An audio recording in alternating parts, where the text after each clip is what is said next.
não sabia, desde o governo passado, que dia 1º de março a portaria tinha que sair com força de lei. Por que só foi mandado para o MMA no dia 27 de fevereiro? A gente começou a trabalhar essa normativa ali em outubro.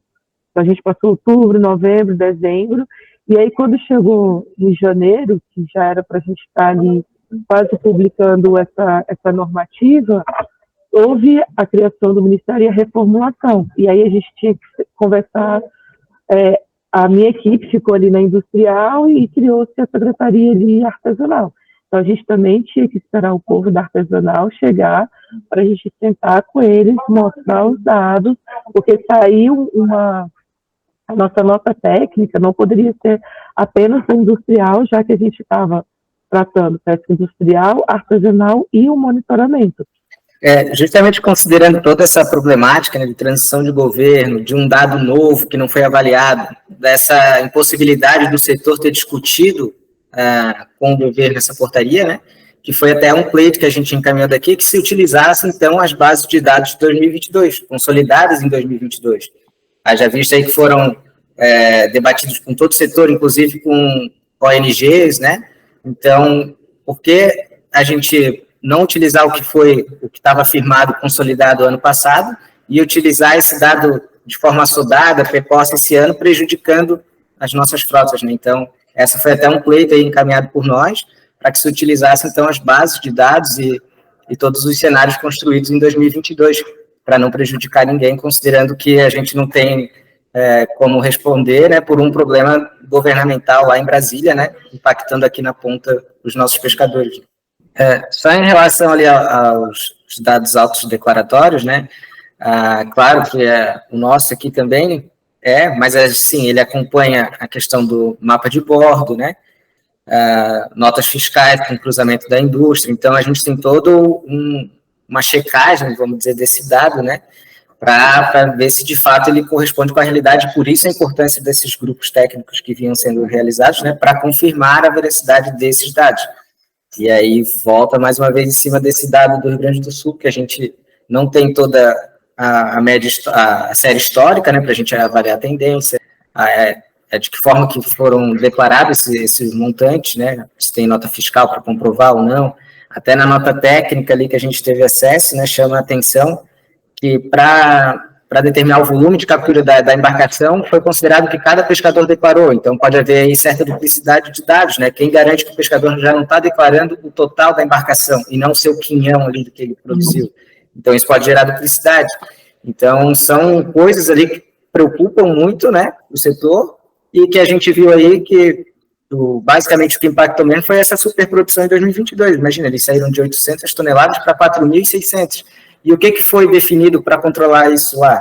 Ou só vai ter essa nossa restrição aqui de cota zero e redução em 50%, né? Então, são coisas que preocupam e chamam a atenção, né? O que não se pode comprovar é essa autodeclaração. Se sair essa autodeclaração dessa equação que deu a cota zero, a cota seria zero? Se a gente tirar o dado de 2022, que foi para 4.000 e pouco, a média ela vai abaixar ali, quer dizer, a gente vai ter, se eu não me engano, já tem tempo que a gente fez esse cálculo, mais 400 toneladas. Mas aí não quer dizer que essas 400 toneladas iriam por cerco, porque aí a gente teria que verificar ali junto ao setor artesanal também para onde iria. É 400, desculpa, mas é mais ou menos isso. Eu fiz também, daria 600 toneladas a mais. É 400 ou 600 também. Aí a gente teria, não significa que essas 600 toneladas iriam 100% para o seco, iriam 100% para o artesanal. Então, eu não posso dizer, se a gente tirasse essa alta produção em 2022, que ainda continuaria cota zero, porque a gente teria que sentar com os outros atores aqui do Ministério, junto ali com o Ministério do Meio Ambiente, e verificar como é que a gente faria essa distribuição. Porque a gente não tem um valor X, assim, 70% vai para o industrial e os outros 30% para o artesanal, ou vice-versa. Então, a gente senta para discutir ali quanto seria. Então, sendo sincera, não querendo enganar ninguém, a gente não saberia te informar se esse 600 ele iria totalmente para o seco, se se seria dividido ou não. Não, mas então, partindo da premissa que ele é real, né? O Ministério confia que esse número ele condiz aí com a realidade. Quais seriam as medidas que seriam adotadas ainda nessa safra, né?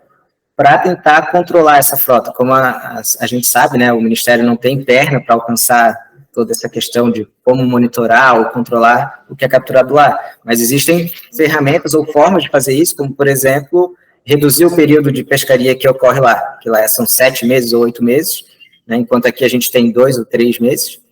Então, essa é uma forma que o Ministério não precisaria ter fiscal, não precisaria, né, mas reduzindo o período de pesca, se reduz a captura. Considerando que esse volume aí de 4.600 é real, alguma coisa tem que ser feita, né?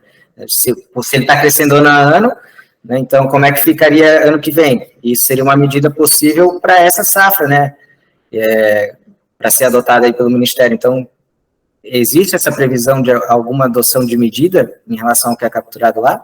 Porque esses 4.600, ele corresponde a 80% do limite máximo aí de tainha que a gente pode capturar para todo o Brasil. Então, só lá em 2022 foi capturado 80% de todo o Brasil.